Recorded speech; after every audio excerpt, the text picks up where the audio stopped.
Well, I want to thank everybody. We just spent 2.5 hours talking to Vladimir Putin, and I think some progress has been made. It's a terrible situation going on over there. 5,000 young people every single week are being killed. So hopefully we did something. We also spoke to the heads of most of the European nations, and we're trying to get that whole thing wrapped up. What a shame that it ever started in the first place. But I want to thank Melania and for your leadership in this very important issue. It's an amazing issue. America is blessed to have such a dedicated and compassionate First Lady. I would tell you she is very dedicated. In fact, if you look at just what I heard, Putin just said they respect your wife a lot. I said, what about me? No, they like Melania better. That wasn't good. I don't know if that was good. I'm okay with it. I'm okay. Коллеги просили сказать несколько слов о результатах нашего телефонного разговора с президентом Соединенных Штатов. Действительно, этот разговор состоялся, продолжался более 2 часов. Хочу отметить, что он был очень содержательным и весьма откровенным. И в целом, на мой взгляд, в этой связи весьма полезным.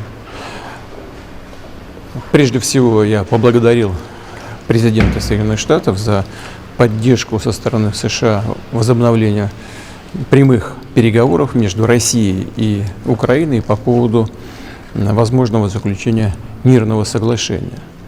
По поводу возобновления переговоров, которые были прерваны украинской стороной, как известно, еще в 2022 году. Президент Соединенных Штатов высказал свою позицию по поводу прекращения боевых действий, перемирия, и со своей стороны отметил также, что и Россия выступает за мирное урегулирование украинского кризиса. Мы должны просто определить наиболее эффективные пути движения к миру. Договорились с президентом Соединенных Штатов о том, что Россия предложит и готова работать с украинской стороной над меморандумом по поводу возможного будущего мирного договора с определением ряда позиций, таких как, например, принципы урегулирования, сроки возможного заключения мирного соглашения и так далее, включая и возможное прекращение огня на определенное время в случае достижения соответствующих договоренностей. Контакты между участниками встречи и переговоров в Стамбуле, они возобновились, и это дает основание полагать, что мы в целом на правильном пути. Еще раз хочу подчеркнуть, что беседа была очень конструктивной, и я ее оцениваю высоко. Вопрос, конечно, в том, чтобы российская и украинская сторона проявили максимум стремления к миру и нашли бы те компромиссы, которые бы устроили все стороны. При этом хочу отметить, что в целом позиция России ясна. Главное для нас – устранить первопричины этого кризиса. Но если потребуется что-то уточнить, то пресс-секретарь Песков и мой помощник господин Ушаков разъяснят чуть позднее какие-то детали наших сегодняшних переговоров с президентом Трампом по телефону. On your call with President Putin today, you'd mentioned that the Pope would like to take a role potentially in mediating these talks. Does that mean that the U.S. is taking a step back from? No. I think it would be great to have it at the Vatican. Maybe it would have some extra significance. And I saw that it was discussed yesterday, so I thought, and people told me that they'd be honored to do it. I would imagine they would be. So, no, I think it would be maybe helpful. There's tremendous bitterness, anger, and I think maybe that could help some of that anger. So having it at the Vatican would be in Rome would be I think it would be a great idea. Thank you. Mr. President, as you know, Can I say- Go ahead. Mr. President, as you know, 2.5 months ago, Ukraine President Zelensky agreed to that 30-day ceasefire that's been on the table all of that time. What was the extent of your conversation with President Putin today about having him agree to that same 30-day ceasefire proposal that you, Mr. President, put on the table? Well, what we've done, and very strongly, is we said, let's get this thing going. You know, I had many of the leaders of European nations on the line with me right after the call. And we have to get that thing solved. 5,000 young people every single week on average. And I've seen satellite pictures. You don't want to see these pictures. We'll have to see what happens. This was not my war. This is not a war that would have happened if I were president. This is not my war. I'm just here to try and help. We've spent hundreds of billions of dollars on this war, and yet that's not, frankly, we made much more than that just in 4 days in the Middle East. It's a lot of money, but we do much. This is about thousands of people dying every single week. 5,000, 6,000 people dying every single week. And just like you have the relatives here, wives and children and everything, you have, these soldiers, they say goodbye in Ukraine and in Russia, and then their parents never see them again, except maybe in pictures of horrible scenes, because I've seen some scenes, I've never seen anything like it. So we're going to see if we can get it taken care of. Yeah, please. First off, our thanks to the members of law enforcement who are here, and our condolences to the families. We're very sorry for your loss.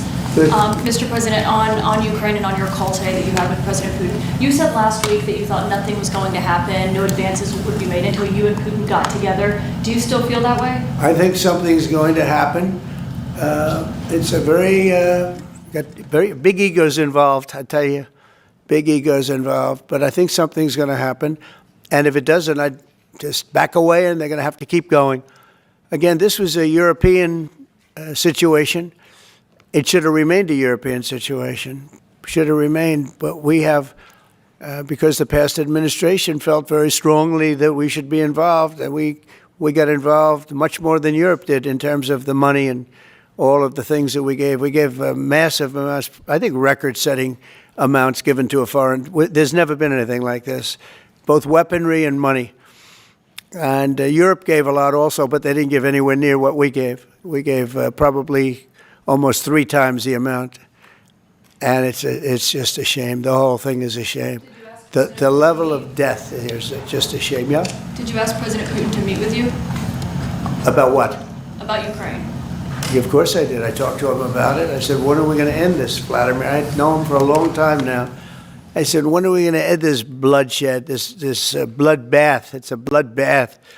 And I do believe he wants to end it. You know, when I made the call, I told the people last night, I spoke to the heads of the different countries, Germany and Finland. We had Italy, as you know, and UK was on the line today, and a couple of others. And then they were in turn calling everyone. Ursula was there from the European Union. She was terrific. And we spoke for a long time about it.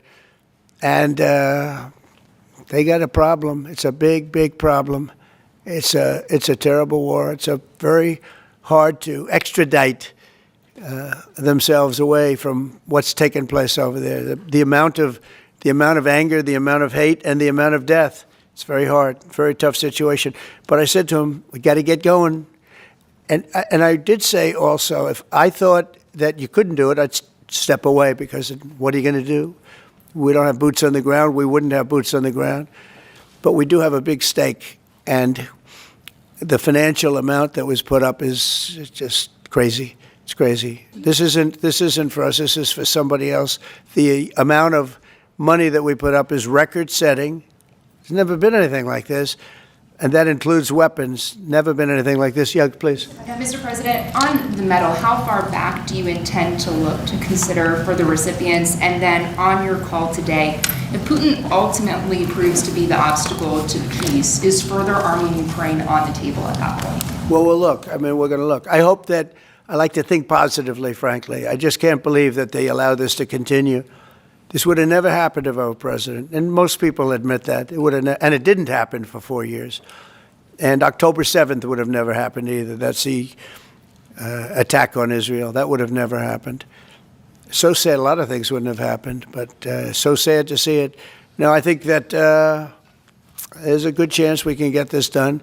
I believe Putin wants to do it. Now, if I thought Putin didn't want, I mean, that's what I do. My whole life is like deals, one big deal. And if I thought that President Putin did not want to get this over with, I wouldn't even be talking about it, because I'd just pull out. What did you hear that gave you confidence that he does want peace versus buying time? I think he's had enough. I think he's had enough. This has been a long time. This has been going on for more than 3 years. When you think, right? It's been going on for a long time. Yeah, please. Oh, thank you, Mr. President. When you implored him to stop previously, Vladimir stopped on social media, and he didn't. He just continued. I'm curious, did you bring that up with him in your phone call today? You have to talk. Sorry, you previously on Truth Social implored President Putin to stop. You wrote Vladimir stop, and he didn't stop, quite the contrary. I'm curious, did you bring that up on your call with him today? No, I didn't bring that up. But I did say, it's time, you got to stop this thing.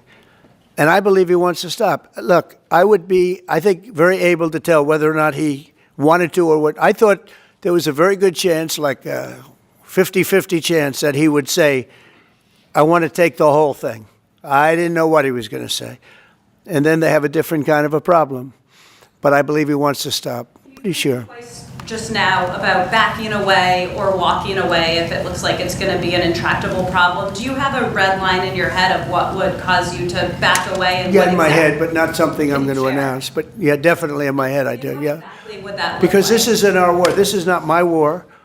This is not the war. I mean, we got ourselves entangled in something that we shouldn't have been involved in. And we would have been a lot better off, and maybe the whole thing would have been better off, because it can't be much worse. It's a real mess. It's a death trap. Exactly. So I think that, yeah, I would say I do have a certain line, but I don't want to say what that line is, because I think it makes the negotiation even more difficult than it is. Yes, please. Mr. President, thank you all for your sacrifice. I'm so sorry for your loss and everybody. You mentioned the bloodbath that you want to see end in Ukraine. You mentioned that you believe Putin wants peace, but he just attacked Ukraine yesterday. So what makes you think that he wants peace? Well, he's in a war, you know. I mean, nobody said don't. They're fighting. They're attacking each other, and people are dying all the time. He's in a war. He's fighting a war. Nobody said he was going to stop. I think, is it terrible? Yeah, it's terrible. I think it's terrible.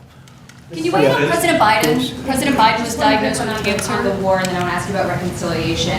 Why haven't you increased the sanctions on Russia yet?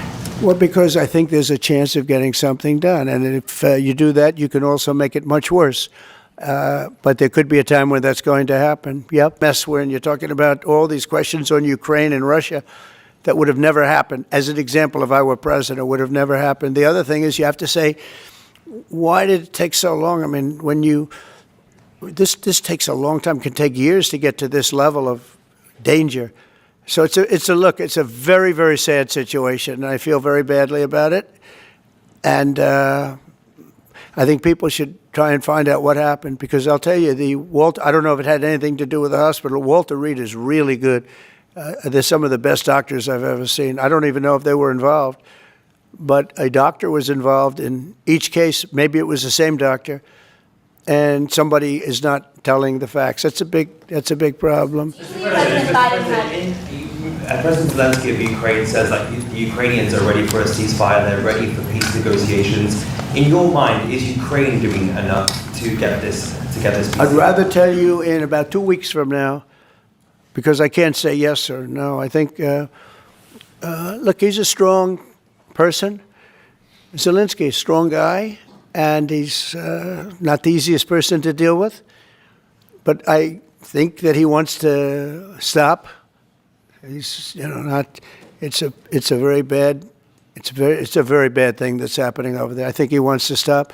But I could answer that question better in 2 weeks or 4 weeks from now. I hope the answer is that he wants to get it solved. I want to thank everybody very much, and on behalf of the United States of America, we greatly honor your family and your friends and everybody that had to suffer so much. But you have some three great men that are looking down on you, and they're very proud right now. They're very proud. This is the Oval Office, and they're a big part of it now. They're a part of the Oval Office, the White House. And thank you all very much. Thank you. Thank you, Sheriff, for coming. Thank you very much, everybody. A little conversation with a nice gentleman named Vladimir Putin. But we had, actually, we had a good talk.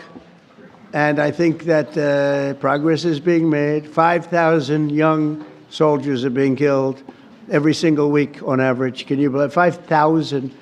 And it's actually a number probably worse than that, in addition to other people that are being killed in towns. And we're trying to stop it. It's a bloodbath. It's an absolute bloodbath. I've seen satellite pictures that are so bad, so horrible, and it's to think that in this day and age we're living with this horrible thing that's going on, and we're doing the best we can. This was not our war. This was not me. We're doing something from the last administration. How they allowed that to happen? It wouldn't have happened. It would have never happened. And you know, the Ukraine-Russia wouldn't have happened. But I'll tell you what else wouldn't have had. October 7th would not have happened. This was a terrible thing also. A lot of bad things happened in the last 4 years. But good things are happening now.